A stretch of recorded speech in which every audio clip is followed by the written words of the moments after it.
Okay, so hi everyone, a big welcome from us. My name's Zoe, I'm a research manager at the FLF, at the Follicular Lymphoma Foundation. And today's webinar is organised in collaboration with Plexus Communications. It's great to see everyone joining in. I think there's a few more as we speak. If you haven't already, I will post a message into the chat. We have lots of other webinars on our website with additional information on follicular lymphoma. I encourage you to head over and have a look. We've just completed our first webinar series with all sorts of interesting topics, and we have our second series coming up in September, so watch out for communications on that. A couple of housekeeping things from me, and then I will hand over to our chair. Today's webinar is being recorded. The final video will be uploaded onto our website in the next couple of days, but only the speakers will be visible in that video. Any comments or chat will not be visible in the recording. Thank you to all of those who have submitted some really great questions at registration. We will cover as many as we can today and save other ones for future communications. Please do ask as many questions as you like throughout the session, either via the chat or the Q&A. We have some live polls coming up as well. It's for everyone, and we definitely encourage you to participate as we learn so much from this community, and we always share back any learnings. At the very end, we will share a brief feedback survey as well. So please do take a couple of minutes to fill that in. It will be really valuable. And finally, we'd love to connect a little more with our live audience here. If you feel comfortable sharing, please comment in the chat how you have been affected by FL, if you're a patient, a loved one, healthcare provider, or something else, and which country or region you're joining from. That's all from me. Over to you, Mitt. Great, thanks, Zoe. I do see a note about echoing, so please let me know if I'm echoing or if that was a technical glitch there. So I'm Mitchell Smith. I'm the Chief Medical Officer of the Follicular Lymphoma Foundation. It's a pleasure to be here for another one of our webinar series. This one's a little bit different than some of the more general ones we've had. This is really drilling down into a topic that we've had a lot of questions about, which is the use of bispecific antibodies in follicular lymphoma. And what we're going to cover today is what are they? How do they work? What can you expect in terms of receiving them? How well they work, and what kind of side effects you might expect or watch out for.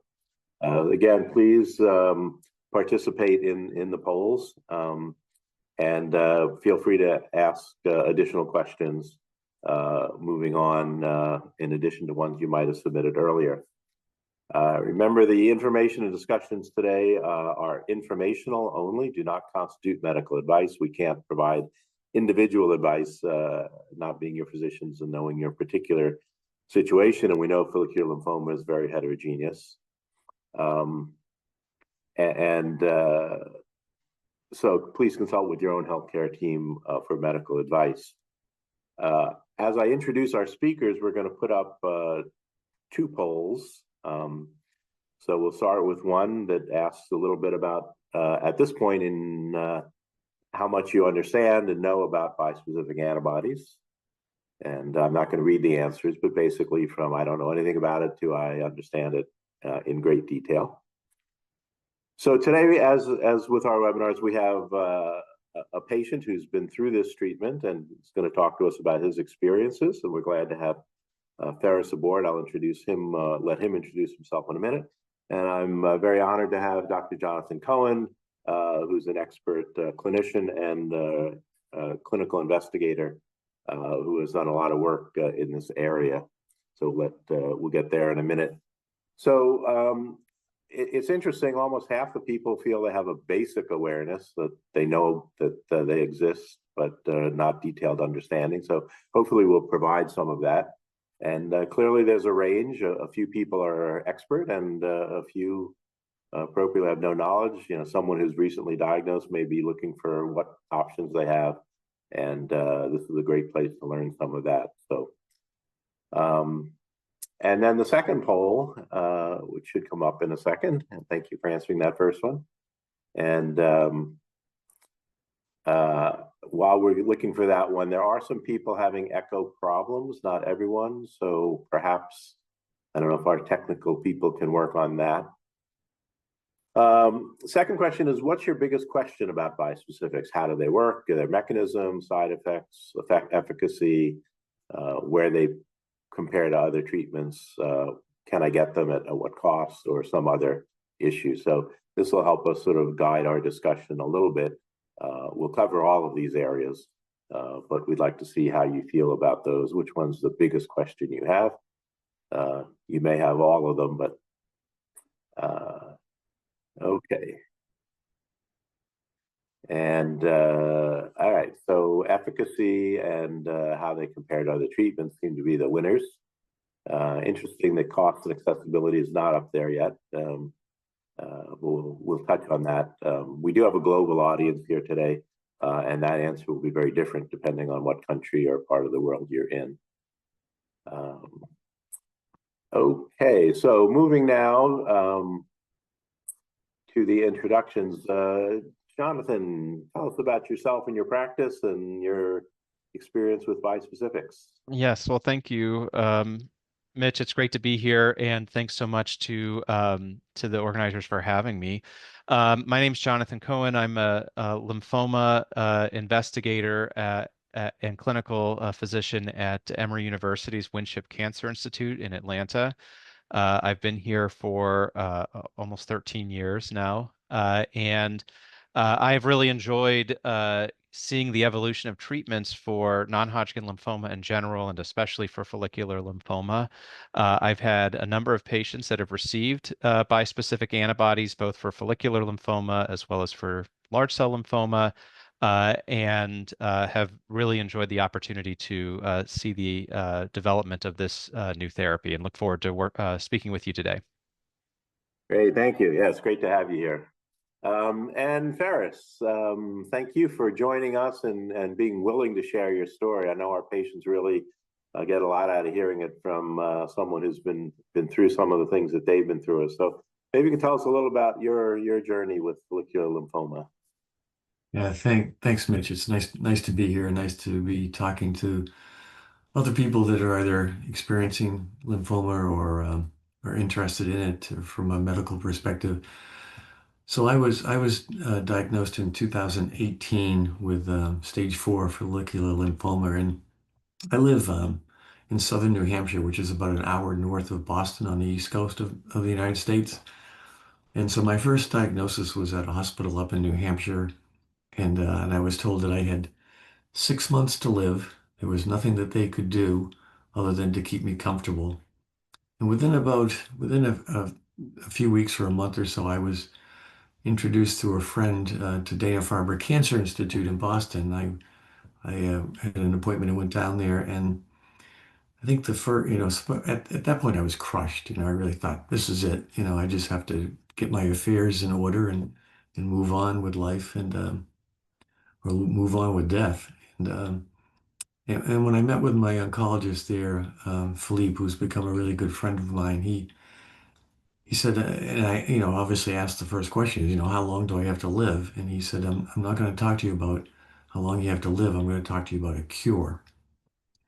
And so then I really started my journey with various treatments for lymphoma, and I started off with chemotherapy, R-CHOP, and then I had some immunotherapy, and I volunteered to participate in some clinical drug trials, and one of which was a bispecific antibody.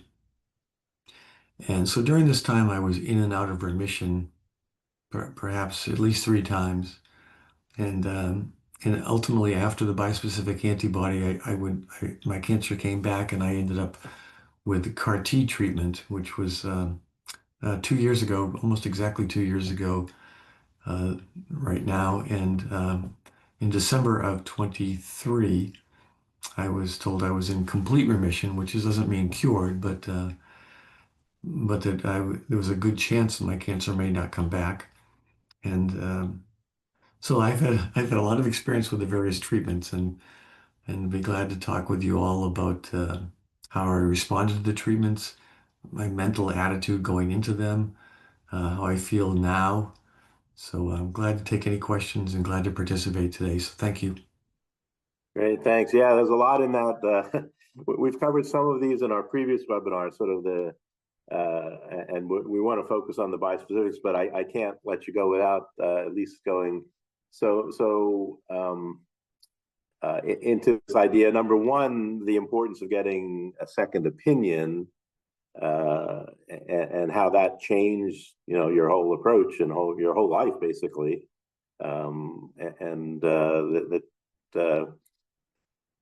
Sort of what drove you to that? Was it just a friend introducing you, or did you say, yeah, you know what, I'm just not comfortable, I really want to explore my options?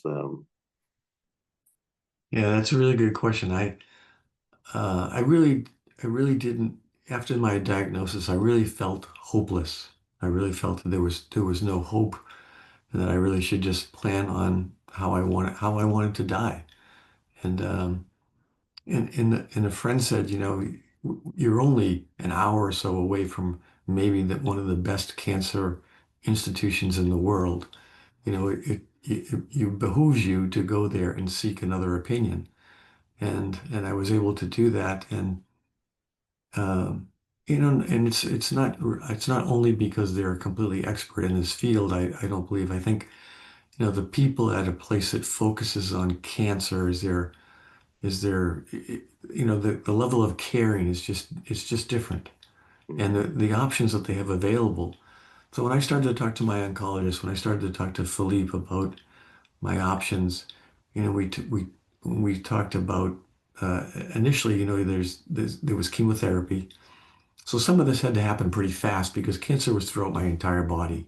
When they looked at the scans, the black of the lymphoma, you could see it from every place in my body except my brain. And so they needed to do some immediate things to keep it from getting to my brain, but also to keep it from spreading elsewhere. So chemo was fast. I mean, you could within a week or so, I was in for my first chemo treatment and ended up being inpatient. And I think that, some of the advantages of things like bispecific are that they're fast treatments. You can get them immediately. And so as I continued to come in and out of remission, when I was presented with an option, speed was a factor. And so I can talk more about the reaction I had to bispecific later on, but the speed that it was administered was immediate. Yeah, yeah. I think I just want to qualify. Your experience is everyone's unique, and many people with follicular lymphoma don't need treatment right away and can go for a long time. So you clearly didn't have that option. But I want to make sure people understand that there's very different approach. Different. Everyone's different with follicular lymphoma. That's one of the issues. Is there isn't a one size fits all. So and then so they the care there, and then also the options, I think were important, and we'll come to the clinical trials and the bispecifics in a minute. So I think you've been through a little bit of everything, so you'll have the experience to talk about. I'm going to come back to Dr. Cohen now for a little bit to sort of give us some baseline so that everyone's on the same level about what a bispecific is, how it's given, and then we'll come back and discuss some of these issues in more detail. So Jonathan has prepared some slides, and maybe give us a little mini lecture on bispecifics and bring everyone up to speed. Sure, absolutely. So thanks again, and Ferris, I think that your journey actually lends itself very nicely to my first slide that I do want to highlight with everybody. So again, I'm Jonathan Cohen. I'm from the Winship Cancer Institute in Atlanta. And really, this is just designed to be a brief introduction to the topic. They'll certainly look forward to answering questions and talking a little bit more about some of the details. So we can go to the first slide. And so the first thing I want to highlight is that, as we've already heard, there are many different ways to treat follicular lymphoma. And so on the left here, this is a type of a plot. It's called a Sankey plot. And I don't want you necessarily to focus on each individual thing, but what I do want to highlight is that this was from a study that we participated in looking at patients who had recurrent follicular lymphoma and had had up to 3 different types of therapy. And when you look at the different colors and the different lines that are connecting the colors, that is the treatment that patients, each line is an individual patient, and those are the treatments that the patients had at first line, second line, and then third line. And as you can see, there's a lot of colors, and the lines are going every which way. And so, as we've already heard, there's no one way to treat follicular lymphoma. And so, although we're talking today about bispecific antibodies, as one potential therapy, I think it's critically important, as we've already heard, to have a good relationship with your oncologist, to ask questions, and to make sure that the journey that you're on is the right one for you. And specifically, some of the things that we think about for every patient that I see and that I know that my colleagues see is age as well as medical conditions. And the first thing I would say is that for folks, even as they age, they still are almost always eligible for very effective therapies. But our approach may be a little bit different for somebody who is 38 as opposed to somebody who is 78. They may have different goals, they may have different lifestyles, and so forth. And so these are all things that are important to take into account. The stage of the disease. So as we've already heard, Ferris, his initial presentation, unfortunately, he had a large burden of disease that required therapy right away, whereas other patients may have a lower burden of disease. And then for those where the disease does come back, we'll look at their prior therapies, how they tolerated them, and then as well as the patient's overall goals and lifestyle. Are they willing to be admitted to the hospital if necessary? Do they not want to have to deal with being in the hospital? Are they okay with being on therapy over a long period of time? Are they looking to do something quickly and move on? So I think there's a lot of different things that we take into account. And then the last thing I would say, at least at our center, is social support. So I practice in Atlanta, Georgia, which is in the northern third of the state. And the lower 2/3 of the state are quite rural. And for many patients, traveling to a place like Atlanta can be very challenging. They may or may not have reliable transportation. Unfortunately, we don't have the trains, the very impressive train system that many of you do in other parts of the world. And so those are all things that we take into account. So we can go to the next slide. So as we look at the next slide, there are there we go. There are several bispecific antibodies that are currently approved in the United States, and one other one, odronextamab, which is also approved in the EU. And just to take a step back, what is a bispecific antibody? So it looks like from the initial poll that many patients on the call have some familiarity or have heard about these. And what these are is this is a form of immunotherapy. And what we see here represented in these figures are the 3, again, approved products in the United States. And these are antibodies. So we all have antibodies in our body that are part of our immune system, but these are engineered antibodies that target 2 different antigens. One is CD20 and the other is CD3. CD20 is a marker that is present on the B cells that make up your lymphoma. And so the idea here is that the antibody is able to identify your lymphoma cells and home to it. And then CD3 is a marker on your T cells. And the idea here is to bring the CD20 expressing cells, your lymphoma cells, in close proximity with your T cells, and facilitate then the destruction of the lymphoma cells by your own immune system, by your T cells. And so really what we're trying to do here is to utilize your own immune system to attack and eliminate the lymphoma. Okay, so there's no chemotherapy in this particular case. This is really using your immune system. And fortunately, what we've seen in there's a number of different studies that many of you may be familiar with or have heard about with these different therapies. They're being investigated in a number of different diseases. But in recurrent follicular lymphoma, over 75% of patients who receive this treatment by itself will have a response, meaning that the overall burden of their disease, the tumors that are visible on scans will recede, will go down. And these responses can commonly last for over a year, And for those patients that go into what we call a complete remission or complete response, I would say we still don't necessarily know just how long those remissions are going to last. Many of those patients are now a couple of years into therapy and have done, or since starting therapy, and have done quite well. So this is a very exciting new type of therapy, and I would say we're still fairly early on in understanding all of the nuances of of how to use them, whether they should be combined with other therapies, when to use them, and so forth. So we can go on to the next slide. Now, unfortunately, although these are very highly effective, there are a number of side effects that are important for patients and their caregivers to be aware of. Some of you may have heard before of cytokine release syndrome, or CRS. This is all, for those of you that are familiar with CAR T therapy, this is also a side effect that we see with CAR T therapy. And this is something that affects upwards of 40 to 50% of patients in some way, usually fairly mild, but it's something that we have to be aware of. And CRS, or cytokine release syndrome, really is where your body thinks that it has a severe infection. Your immune system is being activated, and so you'll have a fever, you may have low blood pressure, you may have a low oxygen level. And for those that are familiar with the term, your body is sort of acting as if you have something called sepsis. So for if somebody wasn't aware that you had a bispecific antibody, they may be concerned that you're developing sepsis. And so this is something that we commonly will counsel patients on, to be on the lookout for.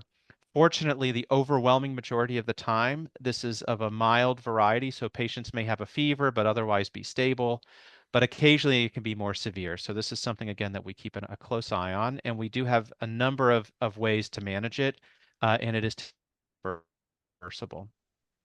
Another potential toxicity is neurologic toxicity, or you'll see the abbreviation ICANS. As opposed to what we've seen with CAR T, this is a much less common complication for patients who are receiving the bispecific antibodies, but this can present with some confusion or disorientation.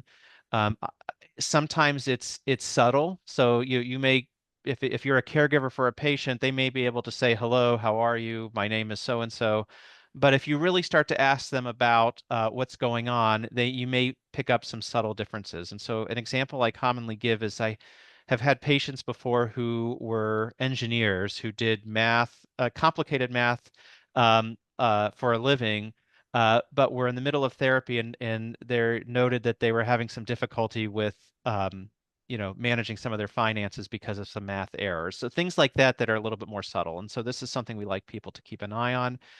And then I would say the other big side effect that we've come to recognize with this disease, this group of therapies, are infections. These do unfortunately suppress your immune system, and especially a patient who's had other prior therapies in the past. This is something that really does need to be monitored for. Often we'll think about giving medication to prevent infections, but again, if you're on a treatment like this, it's very important that you're aware of that and that you're keeping an eye on infections. And then on the bottom here, you can see a figure from one particular publication looking at different ways that we have adopted to mitigate these safety and tolerability concerns. And so sometimes we'll consider having a patient treated in the hospital. Sometimes, or often, we'll do what's called step-up dosing, where you start on a lower dose and then potentially escalate to the full dose. We often have thought about using pre-medications, often with steroids. So there's a number of things that we have done that have generally resulted in this being a very tolerable approach for a large number of patients. So we can go to the next slide. In addition to some of the toxicities, there are some logistic considerations that I think are really important for patients as well as those that are taking care of their loved ones. And the first is that the highest risk time, the time that is the when we see the majority of the immune toxicities like CRS or ICANS are in the first few doses, the first few weeks of treatment. And so for that reason, at least in the United States, these are often, not always, but often administered at a large center, often a center that has experience with CAR T and with some of these toxicities. And at times, patients may be observed in the hospital. Usually this is just an overnight 24-hour observation, but again, based on your own specific situation and what's going on with your disease and so forth, you may require longer observation or may not need to be in the hospital. So these are all things that you would want to make sure you talk about with your physician. But our goal ultimately is to be able to transition closer to home. So as I mentioned, we live we practice 3 or 4 hours away from some of where our patients live in South Georgia, and many of them are very excited to be able to move back home once they've gotten through the first initial therapies. However, even once you do return home, it does require some vigilance. So it's important that you're keeping an eye out for fevers, for abnormal behavior or confusion that can develop with neurotoxicity. Again, most of the time, once people get home, the likelihood of this is much lower, but it's still very important to be on the lookout for this. And I think ultimately it's very important to have a conversation with your team about how to manage safely and how to manage these toxicities safely, how to manage the disease safely, and to go over any concerns that you may have. And I tell all of my patients, if something's going on day or night that you're not sure about, don't be afraid to call us. Okay. The other thing I would say is that there are usually other good treatment options. And so for whatever reason, if this is not feasible, if you're not able to travel to a large center, if you don't want to have to do that, there are often a number of other good therapy options for follicular lymphoma. And so this is not the only option for most of my patients. Okay, we can move on. So finally, what's coming up? What's on the horizon? So I would say there are two big areas of interest with the bispecific antibodies. One is looking at how best or whether or not they should be and how best to combine them with other therapies. Many of you I saw in the chat are already participating in some of these clinical trials. Some of these studies have now been completed and have led to some approvals in combination with chemotherapy, for example. And so there is a lot of excitement about combining with other therapies to hopefully augment or improve the depth of response, meaning to try to get more patients into complete response. And I would encourage you that if you're near a center that offers a trial, to strongly consider participating. This is very promising, but I suspect that when all is said and done, we may be administering these therapies in combination with other treatments. And so I think if there's an opportunity to participate in one of those studies, I would strongly recommend that you consider it.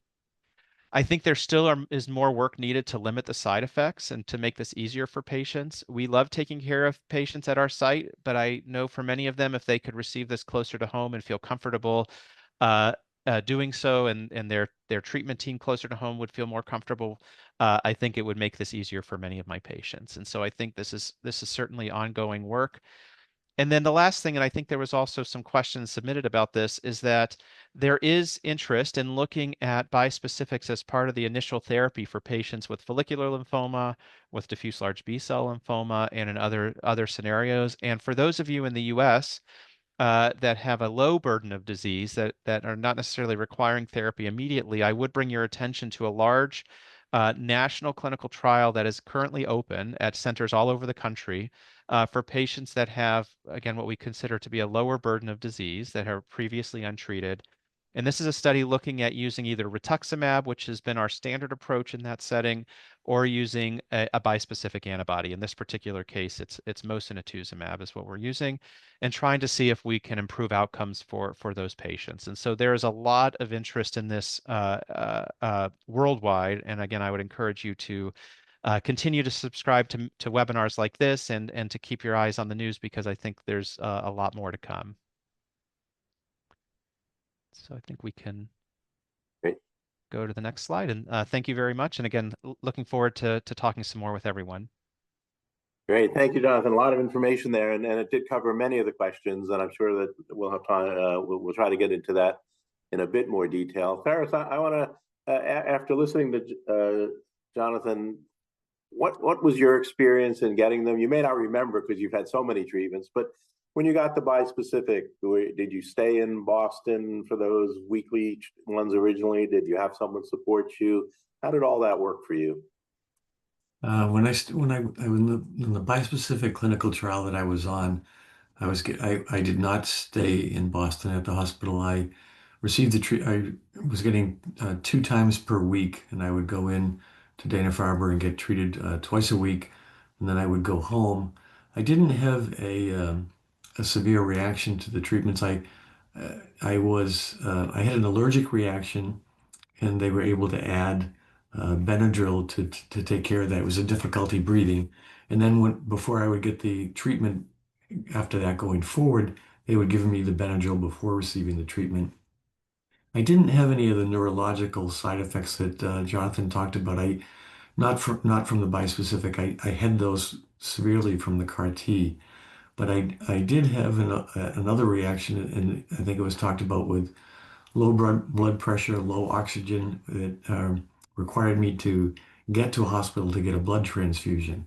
So that was probably the most severe reaction I had from a bispecific. But overall, I was able to function normally. I was able to continue to work. I traveled in and out of Boston fine. Out of all the treatments I've received, I would say that the bispecific, I had the least reaction to it. Great, thanks. And what was your understanding when you went into that you would get it for a certain period of time if you had a good response and then be off it? And was there any expectation of how well this might or might not work, or was it just, hey, it's a clinical trial, we don't know what's going to happen? No, I think there's always an expectation that it's going to work. It's going to put into remission, and it did. So I think that there's that expectation. Otherwise, why would you try something, right? It was, my Philippe would say to me, Ferris, you've always been generous with your body, and something that Jonathan said earlier. I didn't feel like I was being generous with my body. I felt like I was desperate to find something that would fix me, and that I would try anything that my doctors and team recommended. And they recommended the clinical trial because they had a lot of faith in it. And so the expectation was that I would, I don't know, be cured, but I would at least actually, what Philippe and I talked about was the kick the can down the hill strategy. Anything that I could do that would keep me alive and make me ready for the next treatment that might become available, I was willing to do. And that's in fact what ended up working. Between chemo and immunotherapies and bispecific and then CAR T. I I think don't know if the sequencing matters, or I think it's individual for each patient, but it worked out the way it did for me. I was going to talk to Jonathan. Your first slide shows the variability. All that slide with how many different people get different treatment and what sequence, and a lot of people in the chat are asking about, should I get it now? What's next? Is this my second treatment, my fourth treatment? So there's huge variability. And Ferris, as you said, maybe CAR T for follicular wasn't available 4 years ago, but it was by the time you needed it. And so maybe there'll be the next thing. So this keep you around until the next, because so many new treatments are coming and new combinations. And so, Jonathan, a couple of questions for you. When your patient gets a CAR T, a bispecific, and has a response, do you give them a ballpark figure of what to expect or not? And another common question in the chat is, if I've had it and maybe I go for 2 years, can I get it again? Sure. Sure. So two excellent questions. So the first thing I would say is that what we have seen with the bispecifics and CAR T, for that matter, is that the patients who ultimately have a complete response, meaning that for all intents and purposes, based on their PET scan and their assessments, all of the lymphoma goes away. Those patients, to be honest, we don't know yet quite how long they're going to stay in remission. The average has not yet been reached in some of our trials. So just earlier this year, for example, we had some additional follow-up with mosunetuzumab, and again, this is one of several, where the median, hadn't really, half of the patients still hadn't experienced a recurrence after about 3 years, meaning that it's likely going to be longer than that. For those that don't achieve a complete remission, we still expect many of those patients to have a prolonged benefit. But one of the things that we've seen with immunotherapies in general is that trying to get to that CR is a really important goal. And so that's where some of these trials that are ongoing, looking to increase the rate of CR, increasing the likelihood that somebody's going to get to that point, are important, because we think that's going to significantly prolong the amount of time before a patient may have a recurrence or need additional therapy. Now, the question about can you retreat a patient, I think, is a really important one. And to be honest, I don't think we necessarily know the answer to this yet. There are sort of two important considerations when I'm thinking about retreatment with any therapy, for that matter. The first is there a safety concern? So there are some therapies for which trying to repeat a therapy is likely to induce some sort of side effect. So a good example, for example, is we heard, for example, that Ferris had R-CHOP. So that includes a drug called doxorubicin or adriamycin. We've known for a long time that there is a limit to how much of that you can receive. And so for a patient where they've had adriamycin already, we know that that's not something that we can use again, extensively at least. On the other hand, with the bispecifics, at least so far, we don't see necessarily that there is a significant risk, or at least we haven't identified a significant safety risk. And so I think from that standpoint, it would be very reasonable. The other question, though, is do we think it will be effective? And I would say that is something that we still are learning. I certainly would consider it in a patient who had a really good prolonged response.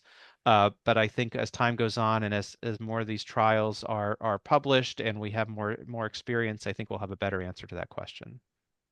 Great, thanks. Ferris, did Dr. Aman talk to you about retreating with a bispecific, or it was time for the CAR T? Do you remember having a discussion like that, or? I do remember discussions like that, Mitchell. I'm not sure if I had one or two bispecific treatments, but probably just the one. But as someone else mentioned, CAR T was not an option for me when I first was diagnosed. It became an option later on in my journey with cancer.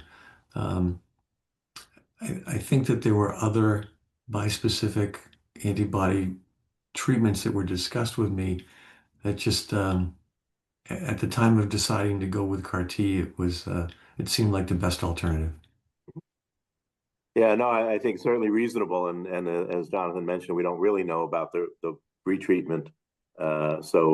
Again, these are all individualized discussions based on you and your needs and the doctor and what's available.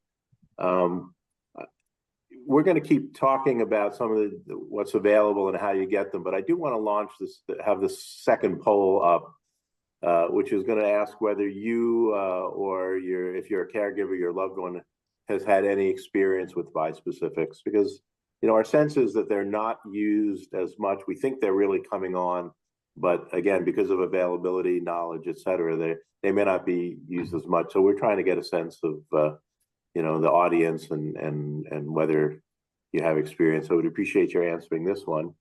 There have been a lot of questions about availability. Obviously, we're a London-based organization, a lot of people in the UK where it may not be as available. Ferris, you got it on a clinical trial, and that's one way to get accessibility on these for these drugs if they're not approved in your country. And I think Jonathan talked a little bit in the US, they're probably more available. In the UK, they're approved, but they may not be funded.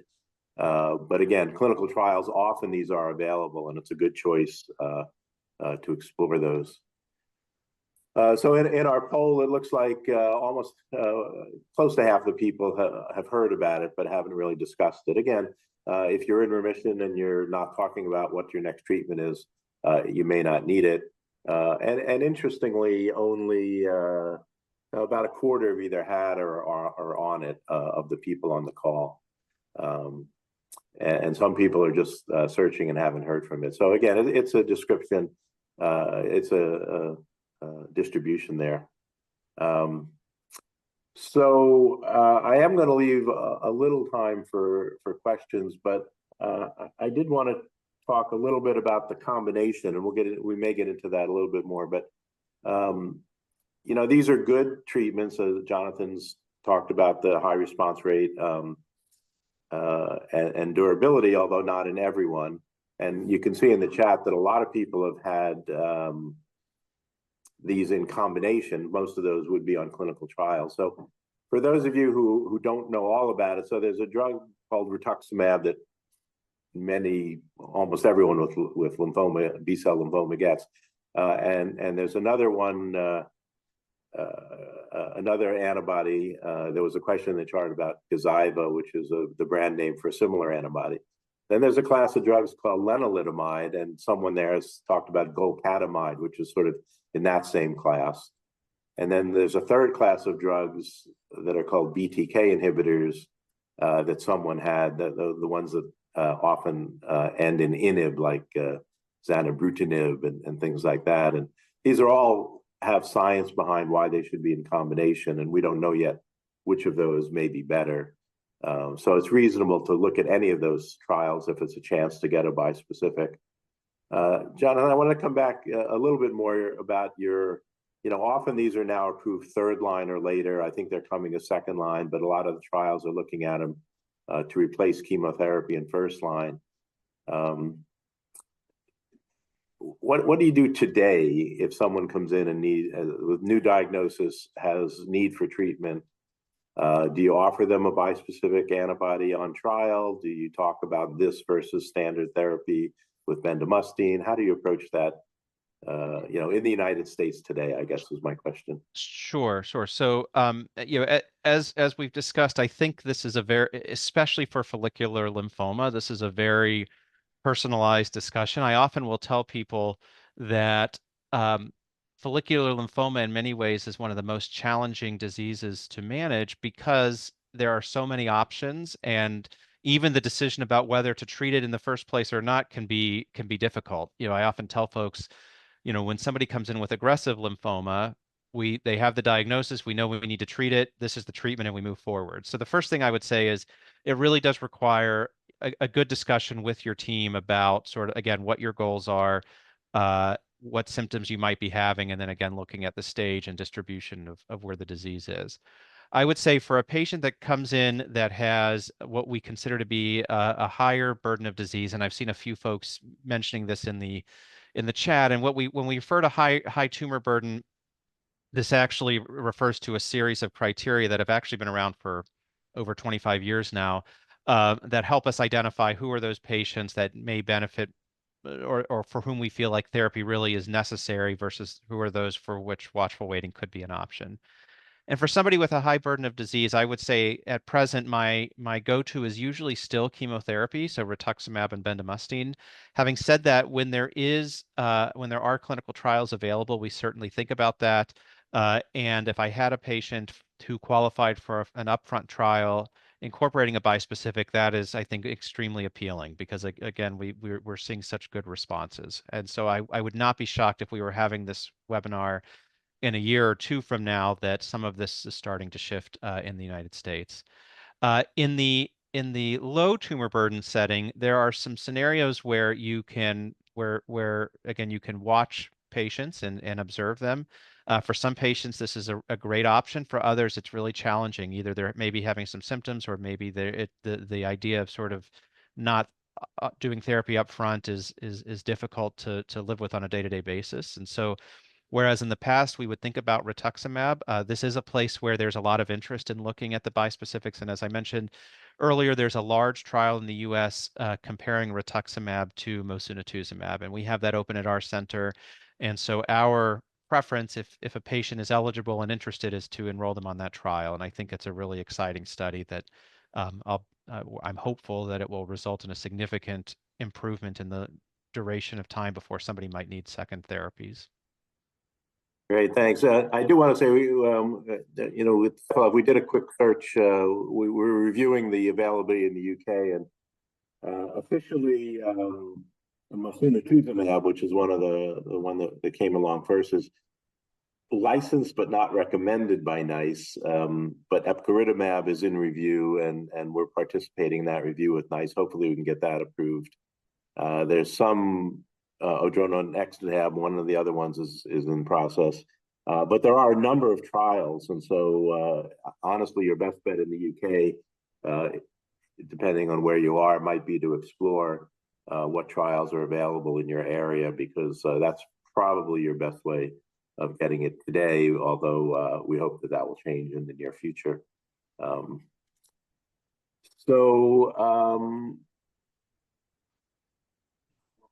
the other question, so Ferris didn't have an option for CAR T at the start. He does now.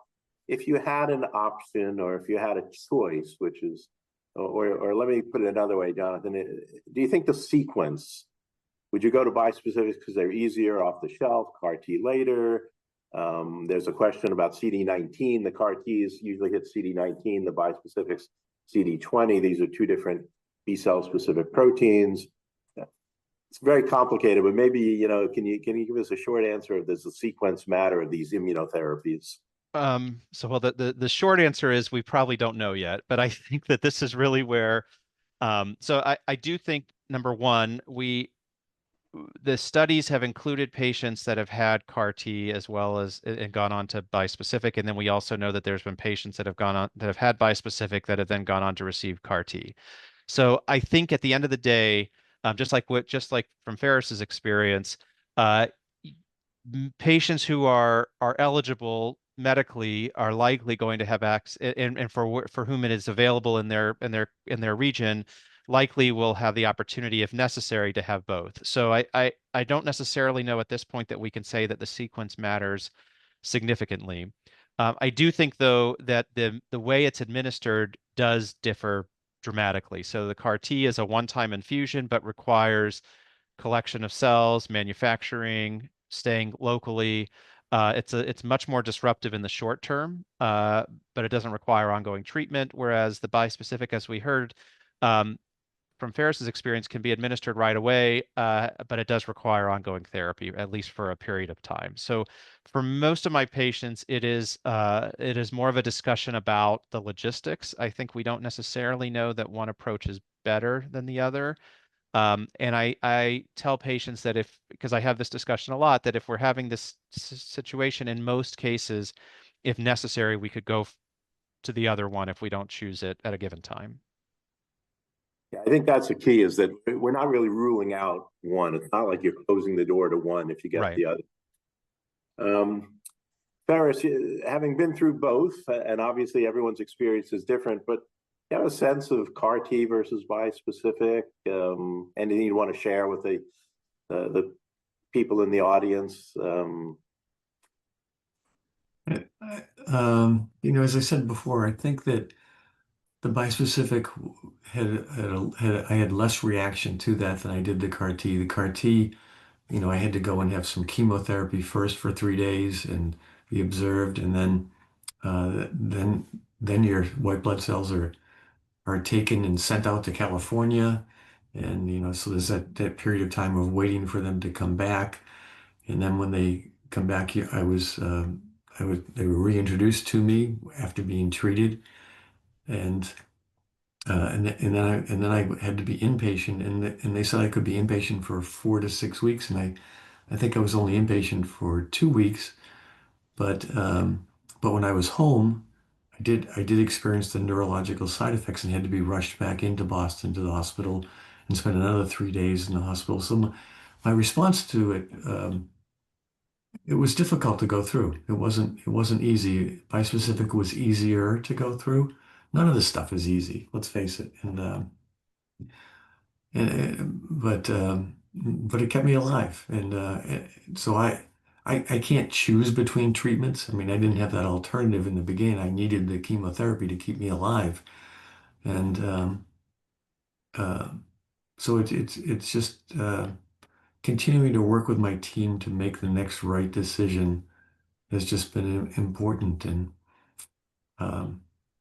this discussion has been more about sort of the science and a little bit, and I would tell you that emotionally going through all this, because you really, I was facing death, and some of the people on this call probably are as well. The conversations I ended up having with people that I love dearly and love me dearly were probably the most intimate conversations I've ever had in my life. To talk to people about their lives after I die, are just conversations that I actually now cherish because we had the opportunity to have those conversations. And the people that helped me through this are people that I cherish also. The people in at Dana-Farber, they've become friends of mine. And if I go into Boston, I actually go to the hospital and say hi to them because, they're dear people um, and I care for them the way that they've cared for me. So I would encourage anybody that's going through this to really listen deeply to the people that are taking care of you, not just for the medical advice, but listen to their lives and try to extend a kindness back to them that they're extending to you. Because it got me out of myself. When I started thinking about other people, I thought less about what was going on for me and more about those other people. And that helped me a great deal. That's a remarkable statement. I really thank you for sharing that because that's really heartfelt and moving. And let me just follow up on that. So obviously you talk about the doctors. I know many patients bond with the nurses because they're spending time with you in the infusion room. Do you feel that with Oh my where you're gosh. getting the advice? Coincidentally, I'm going back to Dana-Farber tomorrow for my 6-month checkup. And the nurse Macy, who takes my blood, became a real friend. I mean, there were times when I had vein fatigue and they couldn't find a vein to even just get blood out, let alone to get the infusion in. And she was just a dear in the way that she, found ways with my body to be able to take blood that was less painful. And then I will see Chisholm, who is my infusion nurse, and she's just a wonderful, beautiful person. And then I see Jamie, my nurse practitioner, and these are people that have been so helpful to me. And Philippe, I think that it's known with this small group anyway that I also struggled with alcoholism. When I was first diagnosed, I had a relapse with alcoholism, and when I was after 3 years of treatment, Philippe said to me, he said, "Cancer might kill you, Ferris, but alcohol will kill you." And that was the day of my last drink of alcohol.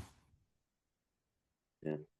So I owe Yeah. so Thank you much for to, sharing I that. owe, I owe so much to these people like words can't express. Yeah. Yeah. Very heartfelt. And again, I think we've dealt a little bit in others, and we'll continue to deal with the psychological, the stress of the diagnosis, the uncertainty, all these decisions, and how different people deal with the stress differently, and what support systems. All that is so critical in a disease like this that you live with year after year.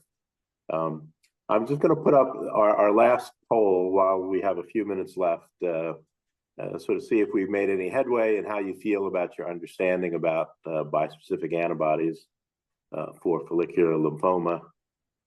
Jonathan, sort of speechless about Ferris's heartfelt discussion there. Any comments on that from your end? Yeah, so I think that first of all, I am so first of all, I know Dr. R very, very well, and so I know he is really a tremendous person, and I'm not surprised to hear that he and his team have taken such great care of you. I think one of the things that I would highlight that you bring up that I think is really important for patients is that when you go to the cancer center, you are not just seeing the doctor that you're seeing.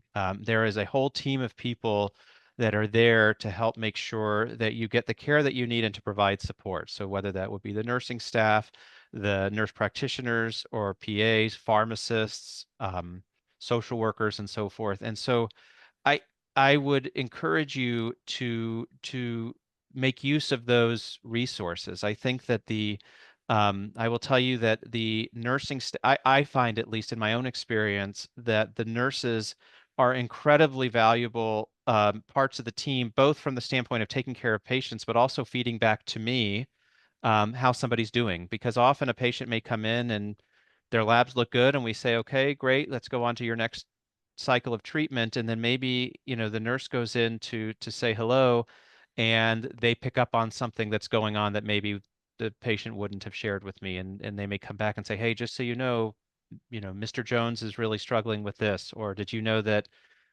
so and so's kid was was just in an accident and is in the hospital. There's things that come up in life, and I find that to be incredibly valuable, not only for the patients, but also for me in taking care of patients by having all those really important members of the team. Great. Yeah, I think, one of the things that we've heard in our previous webinars is communication with your healthcare team is really important.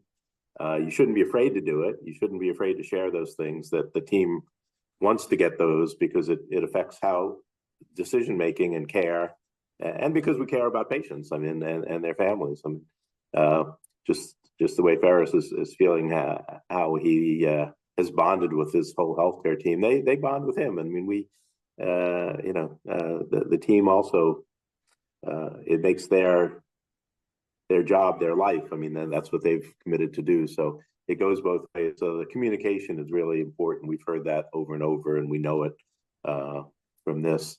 From the poll, it looks like we have been helpful. Clearly, there's a shift in the comfort level of what you know about bispecific. So we're glad to see that. Now, half the people have a good understanding, and about 15 or 20% have a very clear understanding. So most people feel pretty good about it, which I am pleased about. I just to reiterate a couple of points. I mean, I think we've heard the importance of communication. We've heard the importance of clinical trials, both to advance the field and to improve your access, as these things, especially in certain countries, may not be as available as we would like. We hope that they'll be going up, earlier in line, but we shouldn't be worried if you don't get it first line. There's a good chance you'll get it second or third line. And there's a question here about which bispecific Ferris received. Ferris, I don't know if you know, but we sort of glossed over that a little bit in terms of general, because honestly, I don't know if Jonathan agrees with that. I think they're all very similar. And right now, I think it's less important to say I want treatment A or B than I want a bispecific as a class. I don't know, Jonathan, is that? Yeah, I completely agree. I think that a lot of times, especially if we're looking at trials, which bispecific isn't necessarily critical. Now, there are some differences, and some are given as a subcutaneous injection, some are IV, the duration of therapy, there's a few sort of logistic differences, but as a general class, I view them very, very similarly. So I completely agree. So if you had a clinical trial available, I wouldn't Yeah. worry about, it wasn't with drug A, it's a different one. Exactly. Yeah. I completely All agree right. with that. So I want to thank Ferris for your heartfelt and moving testimony, and also your information, Jonathan, for your expertise as always. I think we can put up a thank you slide. I want to thank Plexus Communications for supporting this with a collaboration with the FLF, and thank Genentech, who sponsored this with an educational grant. Again, thank you all the panelists, and also thank you participants for your active listening and your questions. Please feel free to look at our FLF website for more details. We have webinars in the past which address some of these other issues that we raised in more detail: clinical trials, mental support, etc. Our new webinar series will be kicking off in September, and keep an eye out for further details. And please fill out the evaluation. We really do value your feedback. We do this for patients and their families, and we want to hear what you want to hear. We want to hear what topics would be of interest to you, and so please do that. Some of those issues, the website links are in the chat. And I think we have made it exactly on time. So again, thanks to the participants, to Ferris, Dr. Cohen, and have a good day or evening wherever you are. Thank you.